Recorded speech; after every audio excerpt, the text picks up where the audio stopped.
Anchor శ్యామలపై TDP social media నేత ఉండవల్లి అనూష మండిపడ్డారు. ఎన్నికలు ముగియగానే వెంటనే కొత్త డ్రామాలు మొదలుపెట్టిందంటూ ఆరోపించారు.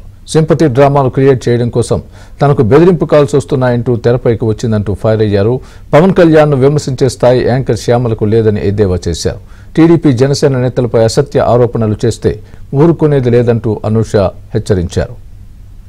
కొత్త డ్రామా షురూ చేసిన యాంకర్ శ్యామల ఓడిపోయిన 4 రోజుల తర్వాత వచ్చి పాపం థ్రెటనింగ్ కాల్స్ వస్తున్నాయని చెప్పి చంపేస్తామని బెదిరిస్తున్నారు అని చెప్పేసి పాపం విక్టిమ్ కార్డ్ ప్లే చేయడానికి, సింపతి డ్రామాలు క్రియేట్ చేయడానికి ట్రై చేస్తుంది. అదేదో రేవ్ పార్టీ గురించి ఏదో ట్రోల్స్ చేశారని గబగబా వెళ్ళిపోయి కంప్లైంట్లు ఇచ్చావు కదా, పరువు నష్టం దావాలు వేస్తా అన్నావు కదా. ఒకవేళ నిజంగా నీకు థ్రెటనింగ్ కాల్స్ వచ్చుంటే నువ్వు ఇట్లా లైవ్లో లేకపోతే వీడియోలో చేయవు, పోయి పిఎస్లో కంప్లైంట్ చేస్తే ఖచ్చితంగా నీ థ్రెటనింగ్ కాల్ కనుక వచ్చుండుంటే న్యాయం జరుగుద్ది. సో ఇక్కడికి వచ్చి సింపతి డ్రామాలు క్రియేట్ చేయొద్దు.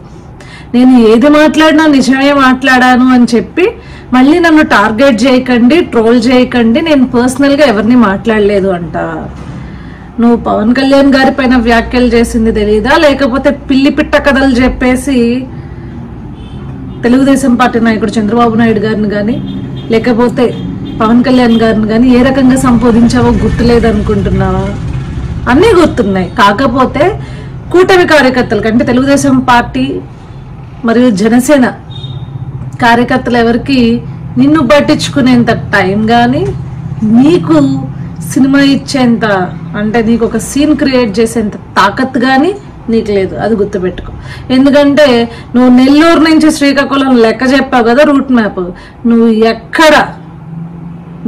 ఎక్కడ క్యాంపెయిన్ చేసినా అక్కడ చిత్తుగా ఓడిపోయింది కాబట్టి పెద్ద నిన్ను ఎవడు దేకాలని కూడా అనుకోవట్లేదు.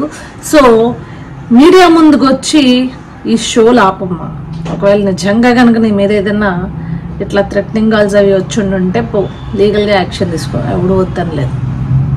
అదే కానీ అంతేగాని మా పార్టీ తెలుగుదేశం పార్టీ మరియు జనసేన పార్టీల దగ్గర నుంచి ఇట్లా కార్యకర్తల దగ్గర నుంచి ఇట్లాంటి కాల్స్ వస్తున్నాయని చెప్పేసి మీడియా ముందుకు వచ్చి సొల్లు పురాణాలు చెప్పి డ్రామాలు చేయొద్దు.